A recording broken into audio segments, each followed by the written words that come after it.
If you ride a bike or drive a car in India, the government just changed your fuel and they never asked you. Some people are calling it one of India's biggest wins in a decade. Others say it's an experiment being done on 200 million vehicles with you as the test subject. Both sides have a point. So stick with me for the next few minutes because by the end you're going to decide for yourself if this is a rise or a ruin. Here's what actually happened. Since April this year, almost every petrol pump in India sells only one thing: petrol mixed with 20% ethanol, alcohol, made mostly from sugarcane and surplus grain. They call it E20. No regular petrol. No choice at the nozzle, it's already in your tank. And here's the twist most people miss. The government isn't holding for this. They're proud of it. So before we get to why people are furious, let me show you why they are proud. Because honestly, the case for E20 is stronger than you think. India buys about 85% of its oil from other countries. Every single year, over 11 lakh crore rupees leaves the country to pay for it. That's the trap ethanol is designed to break. And this is the part that's genuinely hard to argue with. India hit 20% blending in early 2025, 5 years ahead of its own target.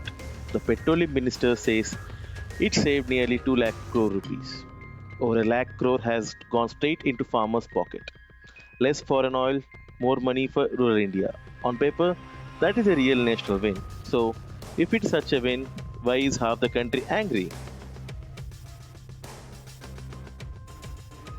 Here's why, and this is the part they don't put on the billboards. Your engine, that ethanol they're mixing in, it carries less energy than petrol, which means your mileage drops. And this isn't some rumor from social media. It's written in the government's own reports. Back in 2021, their own experts at NITI Ayog said it plainly older vehicles would lose around 6 to 7% of their mileage on this fuel. They knew 5 years ago and rolled it out anyway.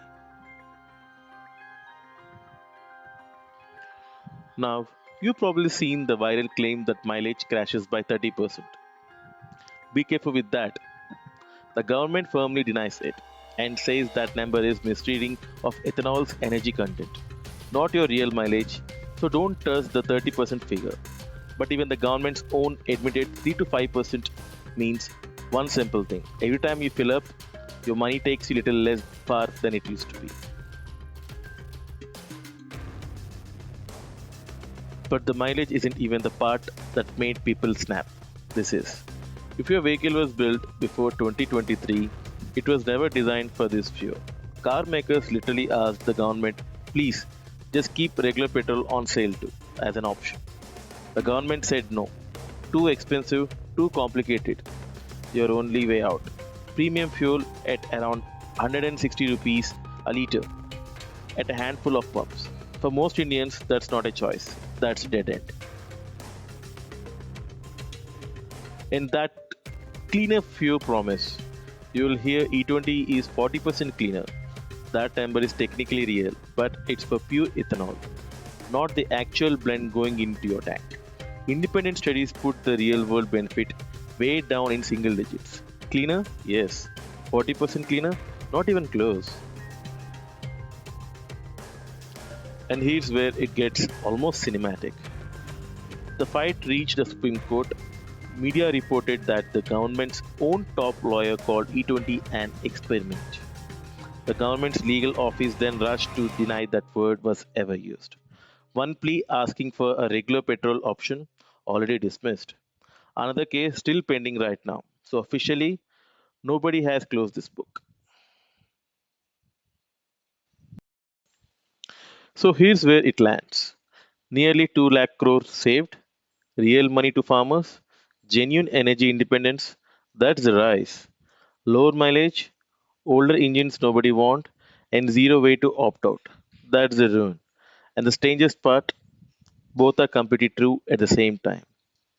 The government says it's safe, it's working, and it's here to stay.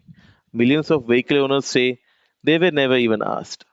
So I'm handing it to you, rise or run. Drop a comment. Tell me exactly what your mileage is doing at your own fuel pump. I read everyone. Please subscribe.